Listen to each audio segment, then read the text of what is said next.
Hi, this is Travis Ewart with the Invictus Gymnastics program, and we're going to talk about some handstand push-ups.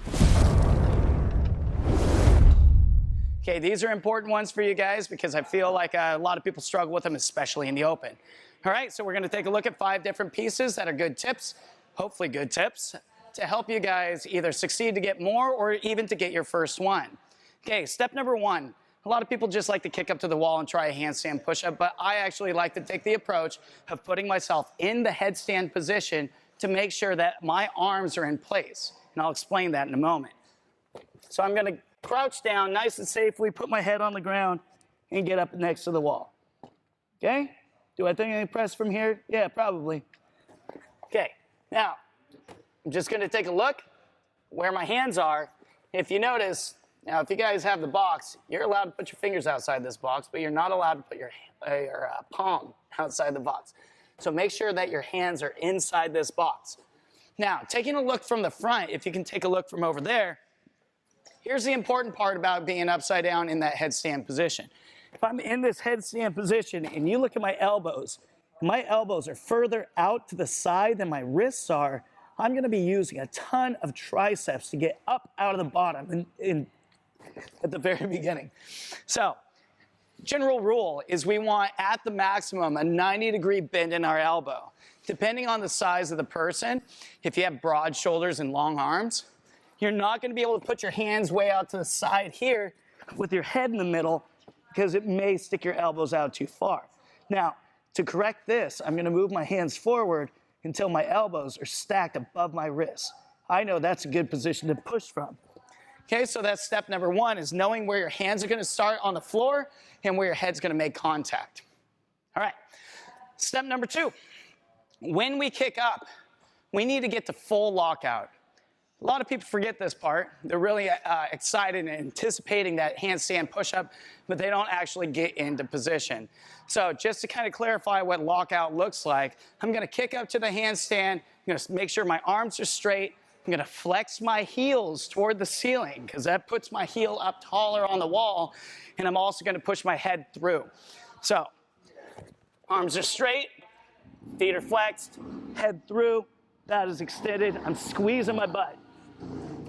Okay, so step 2, just make sure that you check that off the list. If that's not a position that you're familiar with, or getting your head through for that full extension, or the hips to be completely extended, you may be shortening your height at the very get-go, and depending on what the open standard is, your heels may not be high enough on that line to cross to even count, even if you make it all the way up, okay? They gotta start above that line. Step 3, when you're coming down, I like to do kind of like a 2-step approach to this thing. I like to go halfway down, get a little control, and then do the other half, okay? Now I'm going to combine the step 3 with the step 4 because this is important. I can't just do step 3 and then drop off the wall, right?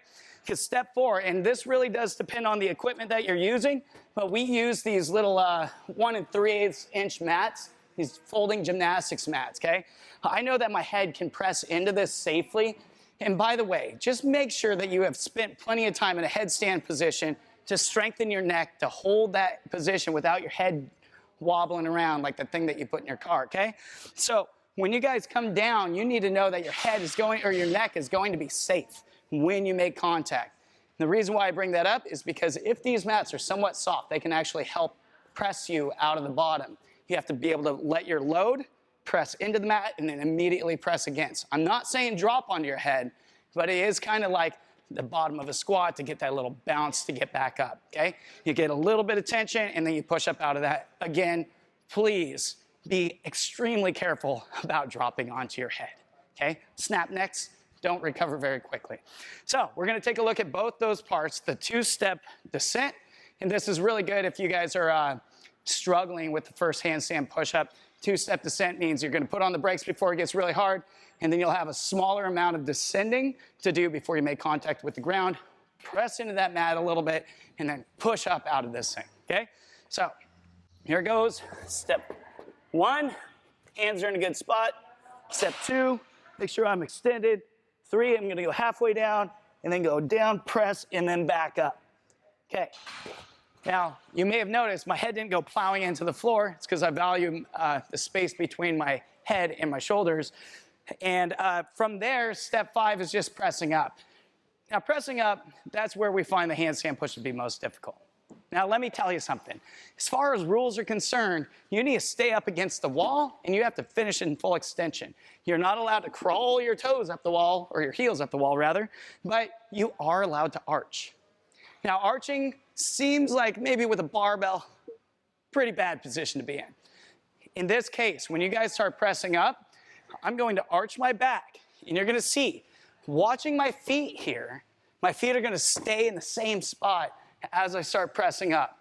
And that's valuable because if I am pushing up, the friction of my foot being up against the wall, pushing up against the wall, is going to make that handstand push-up much more difficult. So, watch from the side. I'm gonna start, extend, 2-step, little bounce, arching, and then press up. Now watch again, watch my heels. They are not moving off the wall. Now I slide back up. That means basically like 75% of the ascent of the handstand push-up, I'm not actually pushing my leg weight up that much. They're resting up against the wall. It's a little cheat way to get you all the way up in that handstand push-up. Those are 5 steps, guys. I hope that they help.